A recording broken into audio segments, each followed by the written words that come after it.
Hey everybody, welcome back to the channel. We're continuing our read through of Robert Jordan's The Wheel of Time, and book 1 specifically, The Eye of the World. And we come to chapter 1 entitled An Empty Road.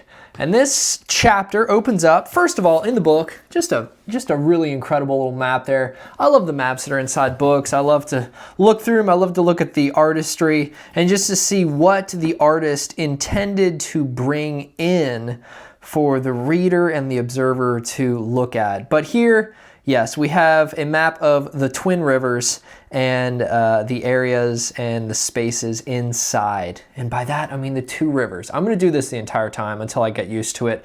The two rivers. Okay. I don't know where I'm getting the Twin Rivers from. If you know, let me know in the description or in the comments below. Chapter 1 entitled An Empty Road. And I will say, I mentioned a little bit earlier that just at first there seemed to be a lot of Lord of the Rings influence. And it's true that Robert Jordan was definitely influenced by Tolkien. My goodness, the first paragraph of this chapter felt like I was listening to the prologue of The Lord of the Rings. I won't read it, but there's a lot of Third Age, there's a lot of legends fading to myth, myth becoming legend, and even at the very end we have the Mountains of Mist, which is certainly an ode to Tolkien's Misty Mountain. But we get into it and we meet, again, a character who was a little younger, I feel, in that prologue, certainly, Rand al'Thor. And he is the son of Tam al'Thor, and they are walking into town.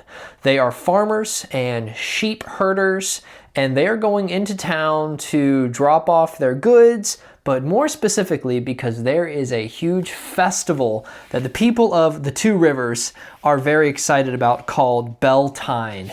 And they're bringing resources in to sell, to help celebrate this time of harvest. And they're talking on the road and kind of going back and forth, when it really doesn't take long in chapter 1 to get into some controversy, because right in the middle, early on in this chapter, Tam and Rand are talking, and this sentence catches our attention. Not more. So Rand is walking, and he sort of looks over his shoulder. Not more than 20 spans back down the road, a cloaked figure on horseback followed them. Horse and rider alike, black, dull, and ungleaming. Well, Rand is immediately concerned, and he feels, we find later, he feels immediately queasiness settling on his stomach. There was only shadow to see in the hood, but he felt hatred as sharply as if he could see a snarling face. Hatred for everything that lived. Hatred for him most of all. For him above all things. Rand gets this immediate sense of dread, like this rider hates him. And he's not looking away until he stumbles on a stone.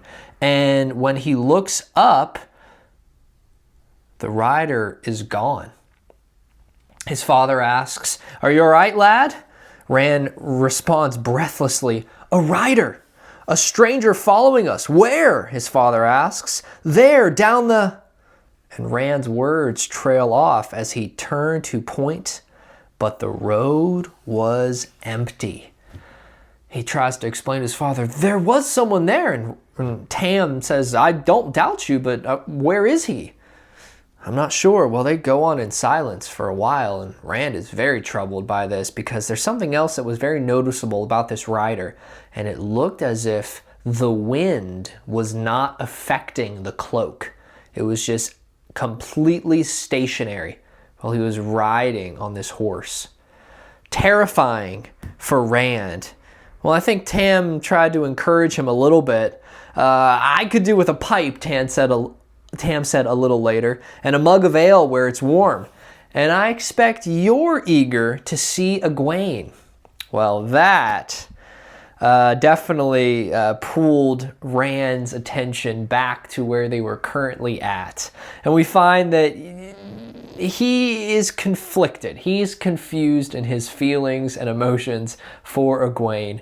And he's certainly coming to that age where I'm imagining girls are becoming an interest to him.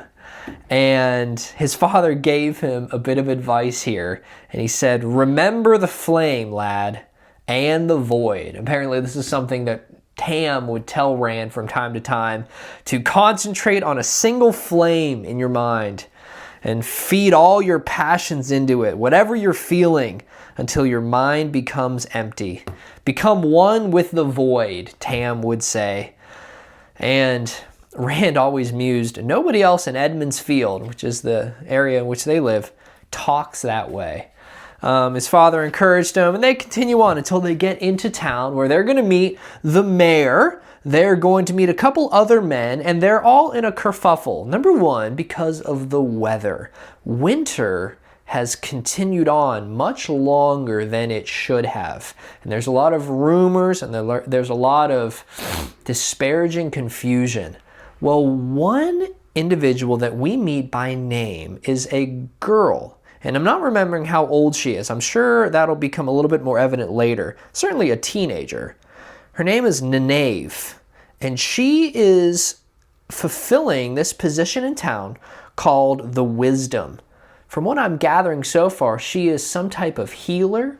She is, in being called the Wisdom, I believe she's kind of tasked with being one that gives advice, being one that brings a steadying, a calming hand to the town, to the village, certainly in a healing manner, but probably also in a cultural manner as well. She's looked to and ideally respected. Well, one man is not pleased at her age. And I'm trying to find his name is Congar. He says, Nynaeve Almiera is just too young to be Wisdom, Althor, speaking to Tam.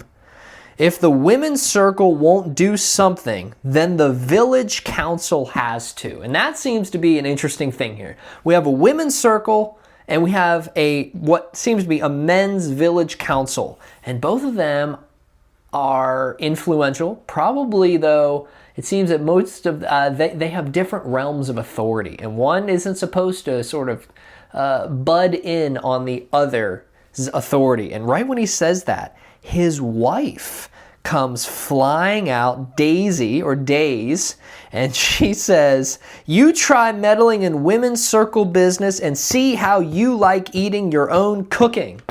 So it doesn't even escape the families, the women's circle drama and the village council drama. Well, conversation continues on, and a couple of Rand's friends come up to him while the men are talking, and they get to talking, and they get enlisted in helping to unload Tam and Rand's wagon.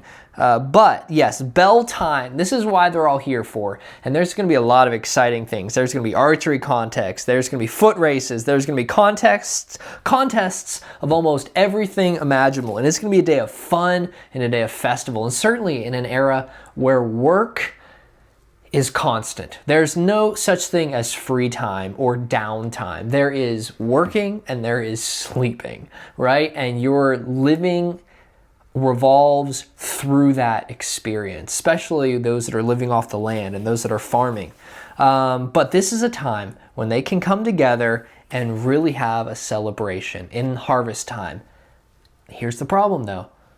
Will harvest time come? Because it's still winter, and that's a lot of the stress that seems to be in this village, in Edmund's Field. And so conversations are going on. Matt, who is one of Ren's friends, sort of pulls him aside. They get to talking, and Matt seems to hint that he knows something. And Ran, without even hesitating, says, let me read what Rand said. He said, "I know of better things than a badger. We have strangers in the two rivers. Last evening," and Rand jumped right in. "A man on horseback? A man in a black cloak on a black horse, and his cloak doesn't even move?" And Matt swallowed. "I thought I was the only one. Don't laugh, Rand," he says, "but he scared me." In that moment, Rand feels better, because at least someone else has seen this as well. Well, who are they going to tell? They've already both told their fathers. The fathers didn't believe him. They didn't see him.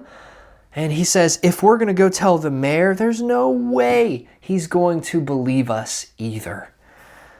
What are we going to do? Well, they get back to working and they're unloading the wagon, and Matt, it's one of those things where if he wouldn't have followed Rand or come up to say hi, he probably wouldn't have gotten roped into this. So Rand feels a little bad and just says, Matt, you can go have fun. I'm here with my dad. I'll unload it.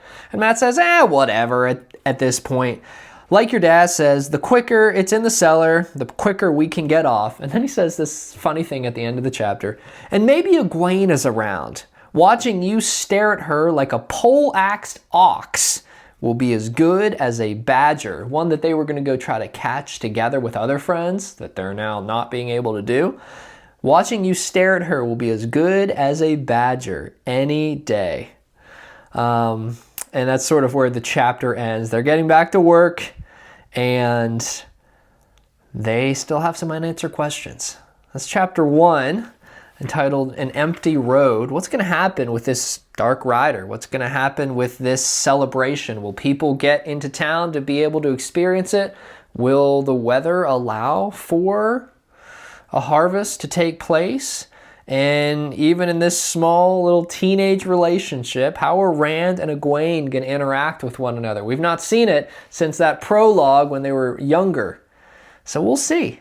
We'll see how it goes. But thanks for watching Chapter 1 of The Eye of the World, Book 1 of the Wheel of Time series. If you're interested, you can like and subscribe to the channel. Follow along. Let me know in the description if you're reading along. What do you think of Chapter 1? How do we think Robert Jordan is doing setting up the conflict? I look forward to the discussions, and we'll catch you on the next video.